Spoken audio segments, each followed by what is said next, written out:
bahwa kita selama ini beragama Islam khususnya ini ternyata yang kita konsumsi itu sudah masakan jadi, fast food, sudah siap saji, yang masak orang lain, ya. Dimasaknya kapan? Sejak 1300 tahun yang lalu. Ini fikih Islam, hukum-hukum Islam, baik syariat, akidah maupun akhlaknya itu dimasak oleh orang zaman dahulu, ya, pada abad kedua sampai abad keempat dan seterusnya di Daulah Abbasiyah khususnya. Karena Daulah Umayyah hanya 90 tahun usianya lalu pindah ke Baghdad. Disitulah hukum-hukum Islam diproduksi oleh mereka. Jadi sekarang ini ibaratnya kayak kita ini sehari-hari kita makan sudah masakan jadi. Dan yang masak banyak-banyak, warungnya juga banyak warungnya nih. Ada warung Syafi'i, warung Hanafi, warung Maliki, mazhab Hambali, warung Mu'tazilah, warung Syiah, warung macam-macam warung. Nah itu di sini jadi persoalannya, sehingga karena masakannya berbeda-beda dan selera kita berbeda-beda, maka terjadilah dalam bulan puasa ini kadang-kadang bukannya menambahkan kerukunan dan keakraban dan kemesraan beragama, malah justru saling menyalahkan, saling gontok-gontokan. Dari mulai sejak awal Ramadan penetapan sudah berbeda pendapat, saling salah menyalahkan. Sampai nanti penetapan Idul Fitrinya juga berbeda pendapat. Nah itulah makanya kita mencoba, ya, hari ini ingin masak sendiri. Ya, artinya mereka kan sebenarnya kan dari Al-Quran, As-Sunnah, Al-Ijma', Al-Qiyas itu bahan-bahan bakunya. Nah hari ini kita ingin melihat bagaimana Al-Quran menjelaskan tentang puasa ini. Jadi nanti supaya diharapkan nanti ke depan orang Islam tidak usah bertengkar lah ketika menghadapi perbedaan-perbedaan semacam itu. Ya, jadi kita merasa tidak nyaman begitu. Ya, Tuhannya sama, kitabnya sama. Ya kan, kok jadi berbeda? Ya ternyata itu beda masakan. Istilahnya interpretasi. Karena beda menginterpretasikan Al-Quran, maka akhirnya terjadilah warung-warung yang bermacam-macam itu. Ada warung Padang, ada warung Tegal, ya kan, ada warung Cirebon, warung Jamblang dan sebagainya. Oke. Oleh karena itu, coba saya ingin melihat langsung saja dari Al-Qurannya bagaimana para ulama, para mujtahidin ketika mereka membaca Al-Quran, lalu mereka memasak, mengolah sampai menyajikan menjadi sajian siap makan pada kita ini semuanya. Ini ayat Al-Quran yang berbicara tentang bulan puasa itu adalah di surat Al-Baqarah, ya, di surat Al-Baqarah. Mana tuh?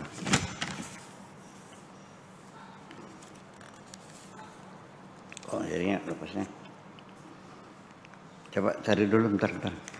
Ini sudah dibersih kok bisa.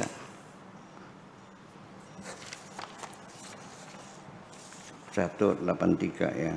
Mata saya agak ini.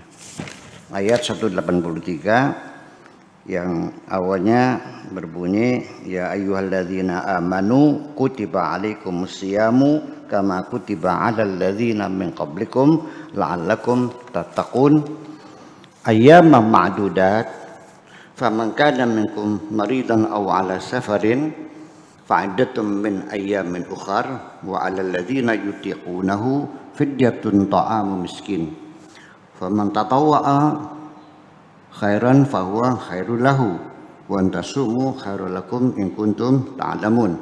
Syahrul Ramadan alladzi unzila fihi al-Qur'an hudan lin-nasi wa bayyinatin minal huda wal furqan.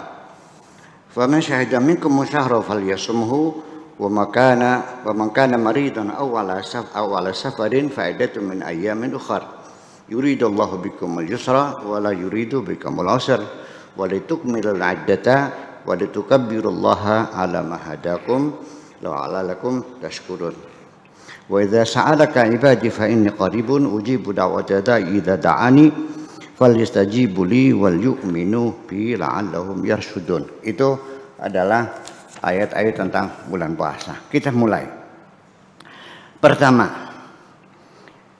Allah memanggil orang-orang yang beriman untuk diberitahukan bahwa puasa itu wajib. Jadi Allah memanggil orang-orang yang beriman, ya ayyuhalladzina amanu. Kenapa tidak memanggilnya ya ayyuhalladzina aslamu? Kita orang Islam, seolah-olah sehari-hari saya muslim, agamanya Islam.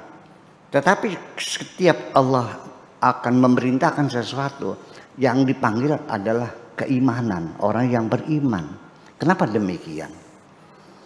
Jadi artinya bahwa Allah tidak memanggil ya ayyuhalladzina aslamu karena belum tentu siap melaksanakannya.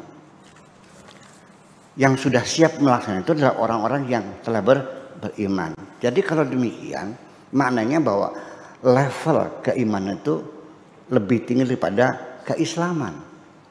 Nah, di dalam Al-Quran juga diceritakan bahwa ada beberapa orang sahabat datang menghadap kepada Kanjeng Nabi, lalu mereka mengatakan qalu amanna, ya Rasulullah kami beriman. Rasulullah melihat dengan perasaan yang sangat sensitif itu, kayaknya nggak pas nih. Ya. Nah, betul juga akhirnya datang perintah dari Tuhan untuk menyampaikan kepada mereka yang menyatakan dirinya telah beriman, bal qulu aslamna, sebaiknya engkau mengklaim saja telah berislam, jangan mengatakan kami telah beriman. Lah, kalau begitu berarti kalau orang beriman sudah pasti berislam, tapi orang yang berislam belum tentu beriman.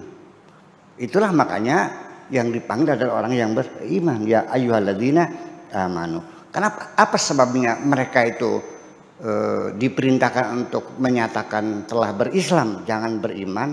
Alasannya adalah walamma yadkhulul imanu fi qulubihim, karena keimanan belum masuk di dalam hati mereka.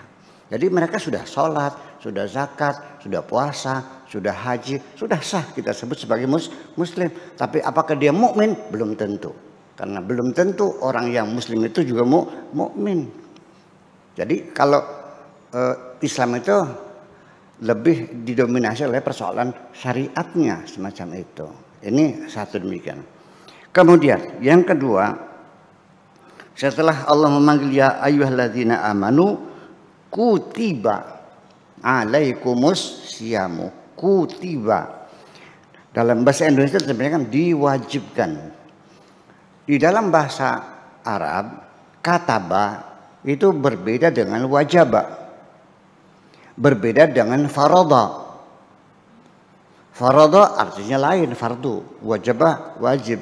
Kalau kitab, nah di sini kenapa Allah mengatakannya itu kutiba alaikum, bukan wujiba alaikum atau furida alaikum?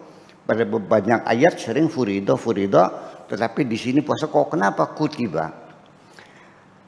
Dari sisi prosedur instruksi saja,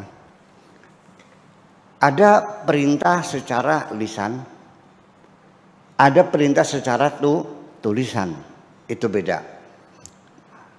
Kutiba dituliskan makna aslinya, artinya diwajibkan secara tertulis. Nah, kalau furida itu diwajibkan secara ucapan. Ini beda sekali. Apa artinya bedanya? Begini,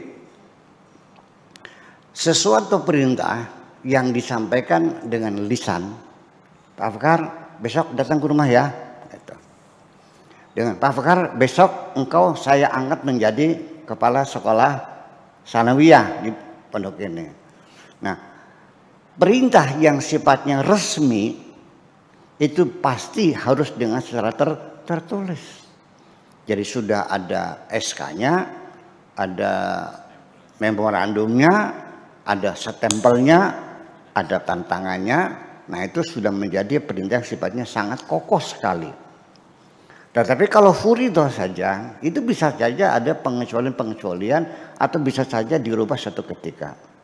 Mari kita buktikan kenapa puasa disebut kutiba, kalau as-saum itu adalah tidak disebutkan apa namanya kutiba, zakat juga tidak kutiba dan sebagainya. Mari kita buktikan ketika seseorang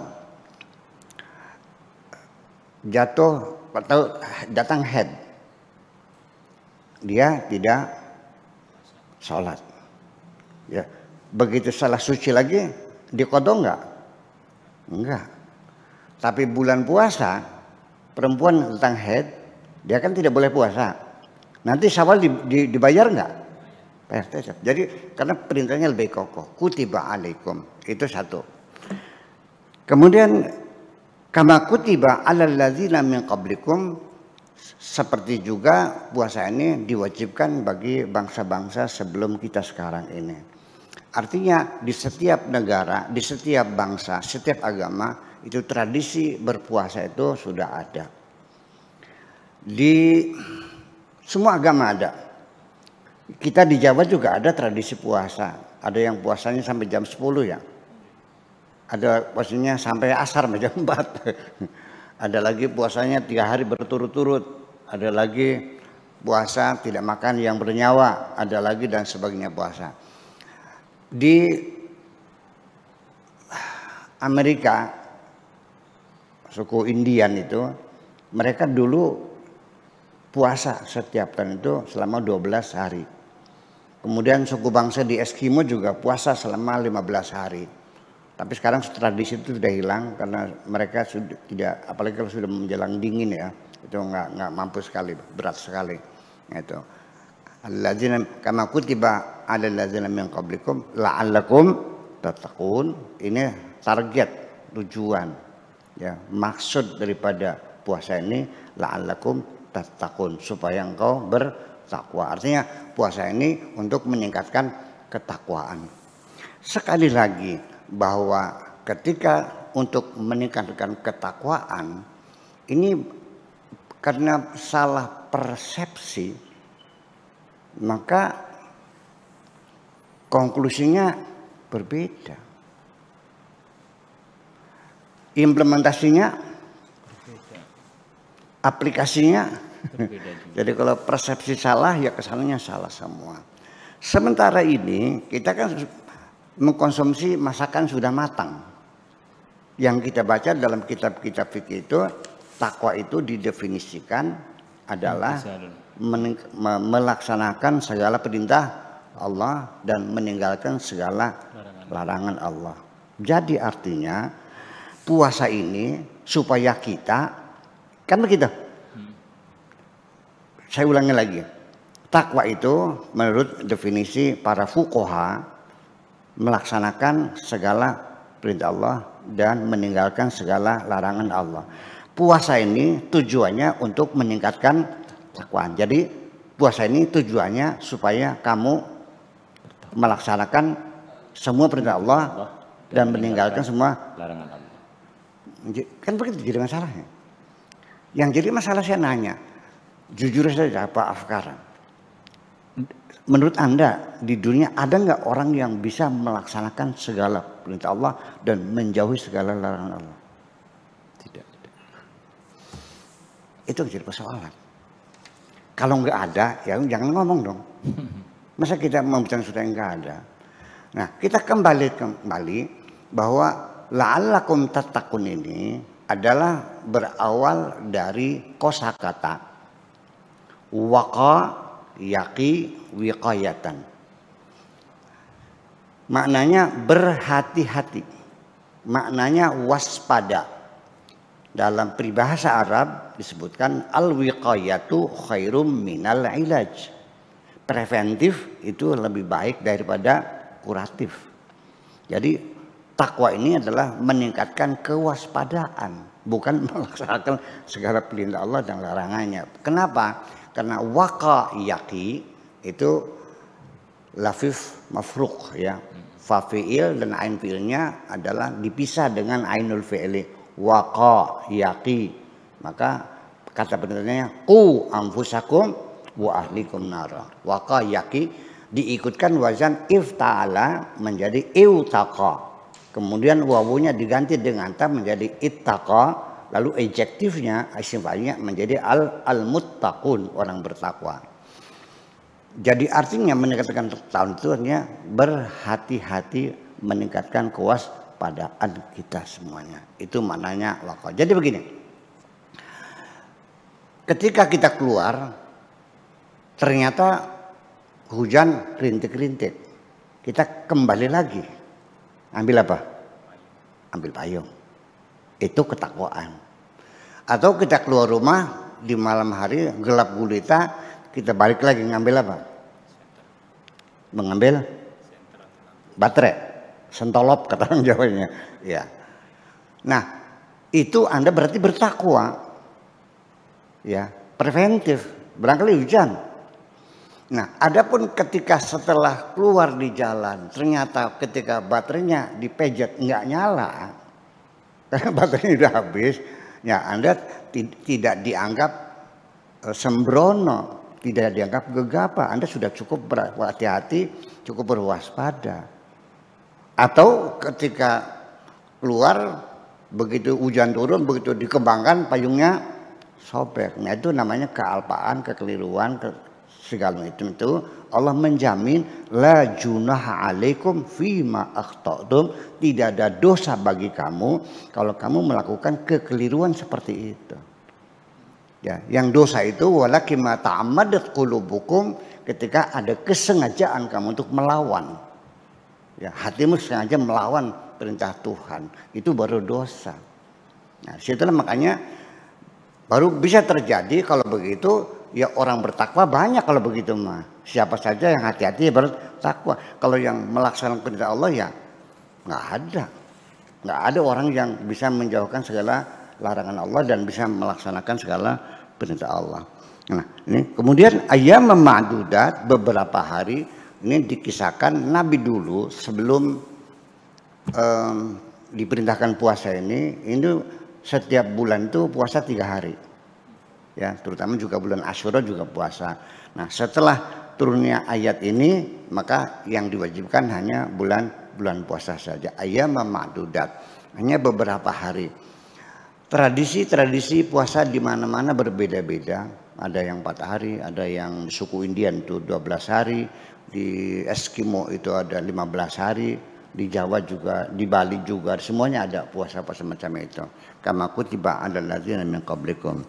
Nah, selanjutnya faman kana minkum maridan, apabila ada di antara kamu ada orang yang sakit, au ala safarin, atau melakukan perjalanan, fa'iddatum min ayyamin ukhar, maka dihitung, dibayari di hari yang lain.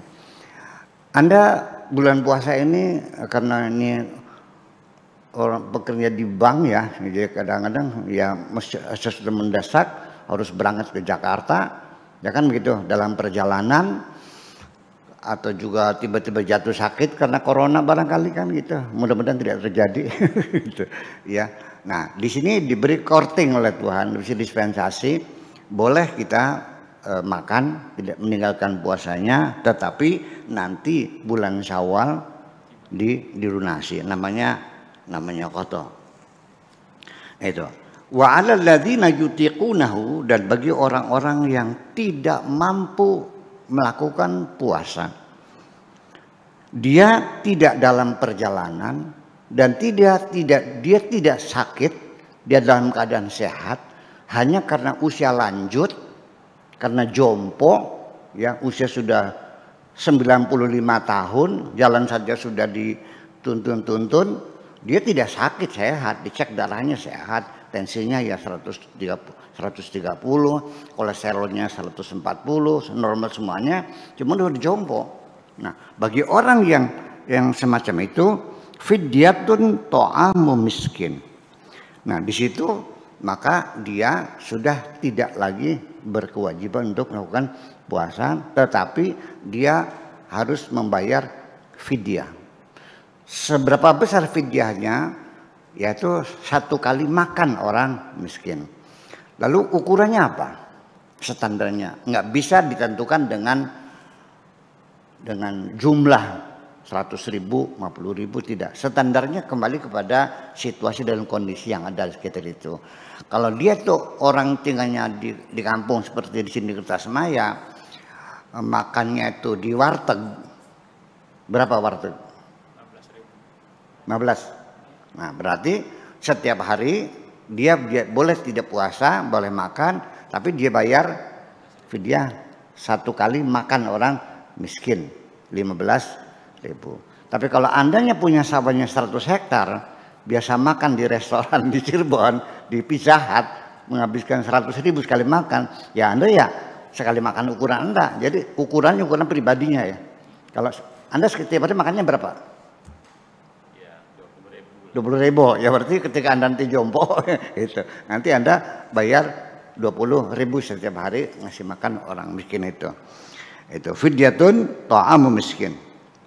Faman tatawwa'a khairan fahuwa khairul lahu. Tetapi ketika Anda ingin bersedekah lebih banyak lagi, tidak hanya 1 orang, tapi karena Anda orang kaya, ya rezekinya banyak, jangan 1 orang dong, ya deh 10 orang. Khairul lakum, itu lebih baik adalah untuk dirimu sendiri, ya sudah. Jadi 20 berarti 200 ya. Nah, 200 dibagikan orangnya. Bisanya 5 yang enggak masalah. Atau 2 orang juga boleh. Tapi yang ketentuannya adalah 1 kali makan untuk orang miskin. Jadi bukan ukuran orang miskinnya. Kalau orang miskin kan 10.000 makannya. Tapi iya andainya itu ukurannya. Faman tatawwa'a khairan fahuwa khairul lahu. Wa antasumu khairul lakum. Tetapi kalau orang sudah jompo itu ingin berupaya pengen puasa juga, gimana? Ya baguslah, nggak apa-apa, silakan. Tapi kalau sampai dia pingsan ya jangan dong. Ya. Tapi di sini suatu isyarat bahwa puasa lebih baik. Coba kita uji nanti kita bahas tentang hikmatut tasyrik tentang puasa itu. Nah, di sini ada satu persoalan bahwa adanya rukhsah tidak puasa itu ada 2 alasannya, yaitu 1 sakit, 2 bepergian. Apa alasannya? Alasannya adalah istinaban min istima'il masyaqqatin, menghindari ada 2 kelelahan puasa, kelelahan perjalanan. Yang jadi masalah kalau kita pergi perjalanan dulu bisa kita maklumi karena perjalanannya naik onta atau juga jalan kaki, kan begini, al hukmu yaduru ma'a illatihi. Hukum itu sangat kondisional, tergantung kepada sebabnya, kepada ilatnya. Kenapa boleh tidak puasa? Karena jangan sampai lelahnya puasa, lelahnya perjalanan bergabung menjadi satu, menjadi sangat lelah dan akan membuat Anda menjadi sakit. Ketika dulu perjalanan kita naik pedati, naik sepeda atau jalan kaki. Nah sekarang pejabat BI dari Jakarta mau ke Cirebon naik mobilnya BMW seri 7 pakai AC ya kan gitu, duduk di belakang. Boleh enggak buka puasa? Dari Jakarta ke Cirebon naik Mercy S500 yang ber-AC nyaman, capek enggak? Di sini menjadi persoalan. Ada beda pendapat. Ada yang mengatakan sebaiknya jangan puasa, menghormati tawaran Allah. Ya dikasih bonus, ya terima dong, jangan sombong, terima aja begitu. Ada lagi ya, alasannya sudah bergeser karena sudah tidak melelahkan. Itu satu persoalan. Ada yang pendapat lagi ya puasa, ya karena tidak ada masyakohnya. Tidak ada kesulitan, tidak ada keberatan, tidak ada kelelahan, lalu apalagi alasannya. Itu tuh. Kemudian jadi pertanyaan lagi, ini kan masakan para mujtahidin, mengapa berbeda-beda pendapat ketika membaca Al-Qur'an. Nah, hari ini kita mencoba untuk masak sendiri hari ini dari Al-Qur'annya, begitulah kira-kira. Yang pertanyaan berikutnya, orang yang bekerja di pertambangan, di bawah tanah, atau mencangkul di sawah, ya, melawan teriknya matahari, ya, punggung dijemur seharian dengan mencangkul, kayak apa terangganya? Lelah enggak? Kalau dia puasa, apa yang mereka rasakan? Sakit, ya, lelah sekali. Ya, saya pernah mengalami di Belanda bulan puasa waktu saya masih jadi mahasiswa. Di Belanda itu kalau musim panas itu kita bekerja musim panas, menggantikan orang-orang yang cuti pas bulan puasa. Maghribnya jam 9 belum maghrib. Kita puasa lagi di pabrik margarin. Mau pingsan nggak itu? Betul-betul kayak apa sakitnya. Nah, bisakah orang bekerja keras di sawah, di pabrik itu bisa jadi alasan untuk tidak puasa? Oke, sekarang saya bandingkan. Bapak-bapak dari BI naik mobil Mercy 500 ke Cirebon, ya kan, kunjungan kerja. Boleh tidak puasa. Orang yang mencangkul di sawah harus puasa karena alasannya hanya dua, sakit dan bepergian. Ini menjadi persoalan. Ya, dulu pernah ada di Al-Azhar, Syekh Muhammad Abduh itu memberikan fatwa untuk orang yang bekerja keras ya di sawah dan pertambangan itu boleh berbuka. Tetapi nanti di waktu cuti dia bayar puasanya. Tetapi fatwa itu didem dan tidak disebarkan kemana-mana. Tapi kalau dibaca bukunya masih ada. Ya, karena banyak orang yang tidak setuju. Nah, sekarang Bapak sekalian, tolong pakai hati nurani. Ini tukang macul, anak istrinya perlu makan, dia mencangkul seharian dan harus puasa. Kita masyarakat kita itu kalau majikan orang yang punya tanah itu masak untuk ngasih makan orang yang mencangkul di sawah, itu menjadi tercela di sini. Ya, ya, namanya itu melanggar namanya. Harus jadi gimana? Ya suruh puasa. Sampai mana? Ya sampai sepingsannya. Nah, nanti di sini yuridullahu bikumul yusra wala yuridu bikumul usra. Allah tidak ingin mempersulit kamu. Allah ingin mempermudah kamu. Ini kita kembangkan dari Al-Quran inilah, makanya perbedaan penafsiran itu adalah sifatnya penafsiran. Perbedaan bagaimana menganalisa, bagaimana mengurai ayat-ayat Tuhan itu. Makanya tidak menjadi aneh ketika banyak mazhab-mazhab berbeda-beda karena masing-masing menafsirkan dengan logika masing-masing semacam itu. Kita lanjutkan lagi ya. Wa antasumu khairul lakum in kuntum ta'lamun. Syahrul Ramadan alladzi unzila fihi al-Qur'an hudal linnasi wa bayyinatin minal huda wal furqan. Bahwa bulan puasa itu adalah bulan yang istimewa di mana pada bulan itulah Al-Qur'an diturunkan. Al-Qur'an hudal linnas, Qur'an wa bayyinat, Qur'an bayyinat, ya, kemudian furqan. Kemudian az-zikr, kemudian al-kitab. Ada Alkitab, ada Al-Qur'an, ada Al-Furqan, ada Bayyinat, ada Al-Quran. Sama enggak? Ya beda. Ya, kalau kitanya orang beriman, ya, kita menyebutkannya Alkitab. Karena zalikal kitabu la raiba fi hudan lil muttaqin. Tetapi di sini karena Al-Quran hudan linnas. Jadi orang yang beriman membaca Quran, namanya apa? Ya Quran. Yang tidak beriman, ya Quran. Yang beriman, ya Quran. Orientalis, ya baca Quran juga, terjemah Quran. Tapi kalau kita yang bertakwa ini, namanya membaca Alkitab. Itu kira-kira. Adapun Al-Furqan itu artinya lain lagi. Faman syahida minkum syahra falyasumhu wa man kana maridan aw ala safarin fa iddatum min ayyamin ukhra. Diulang lagi bahwa siapa orang dalam keadaan sakit atau bepergian maka dibayar di hari yang lain. Ya, yuridullahu bikumul yusra wa la yuridu bikumul usra. Allah ingin memberikan kemudahan, Allah tidak ingin mempersulit kamu.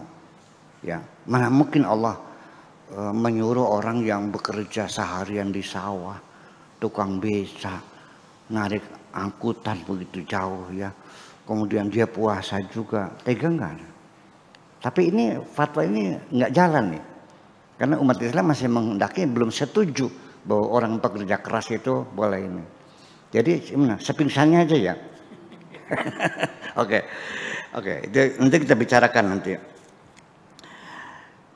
Walitukabbirullaha, nah disitulah ala mahadakum walitukmil iddata, jumlahnya disempurnakan. Puasa bulan puasa itu biasanya 29 hari.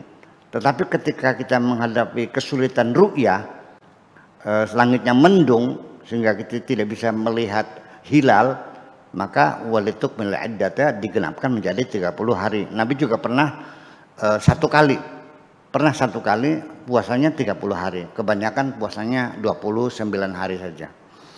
Kemudian setelah itu baru walitukabbirullaha, disitulah Idul Fitri kita membaca takbiran ala mahadakumullah la'alakum tashkurun.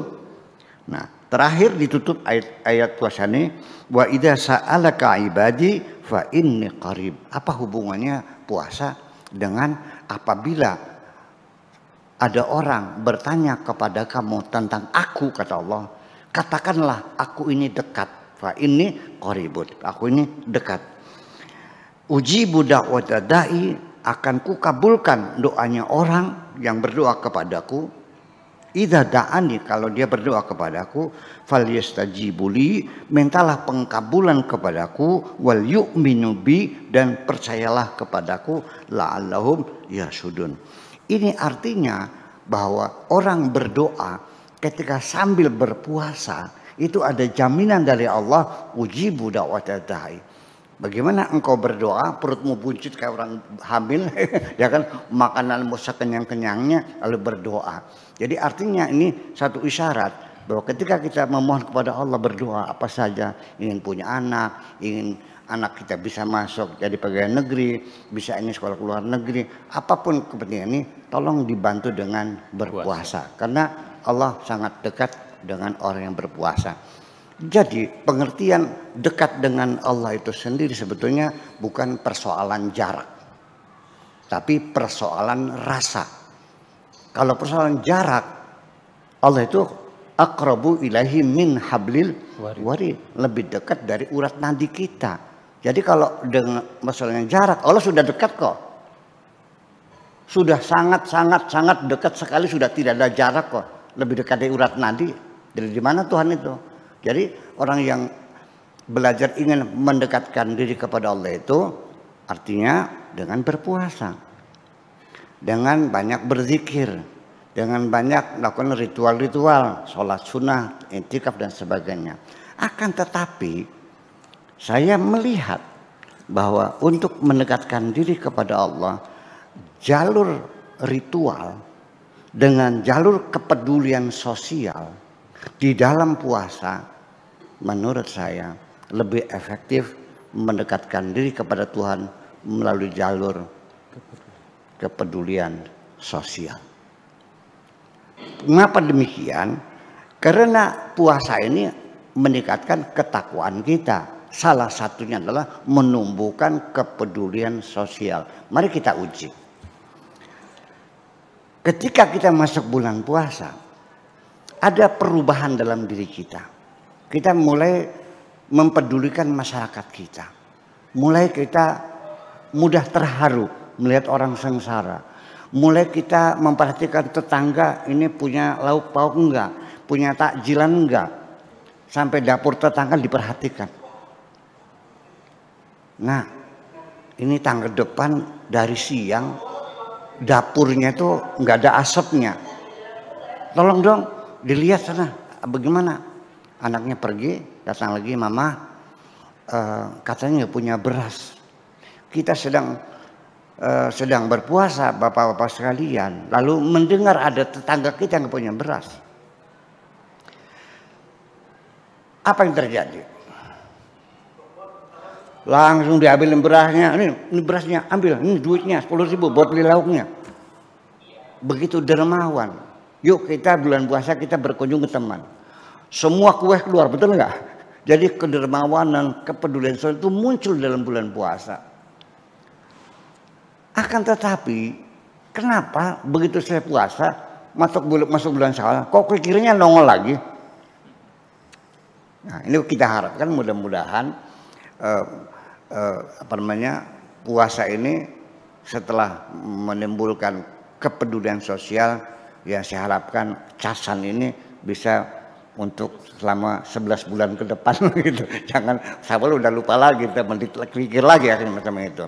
Nah, jadi artinya ketakwaan itu lebih efektif melalui jalur kepedulian sosial. Mari kita buktikan dengan hadis qudsi. Seseorang dulu di dunia mencari Tuhan. Naik gunung, turun gunung. Masuk hutan, keluar hutan. Sampai meninggal dunia, di situ dipersalahkan oleh Tuhan. Ngapain lu mencari aku kemana-mana, ke gunung, ke hutan? Ngapain? Kamu terlalu bodoh mencari begitu. Coba kalau kamu selama di dunia, coba datangi tetanggamu yang sakit itu. Kau bawa obat-obatan. Engkau sudah bertemu dengan aku. Andaikan engkau melihat ada temanmu meninggal dunia, coba kau datangi dia, ikut kau antar ke makam. Engkau sudah bertemu dengan aku. Jadi artinya apa? Jadi bahwa mendekatkan diri pada Tuhan itu adalah lebih efektif melalui kepedulian sosial. Itu berbuat kebaikan-kebaikan kepada sesama kita. Saya kira itu saja mukadimahnya.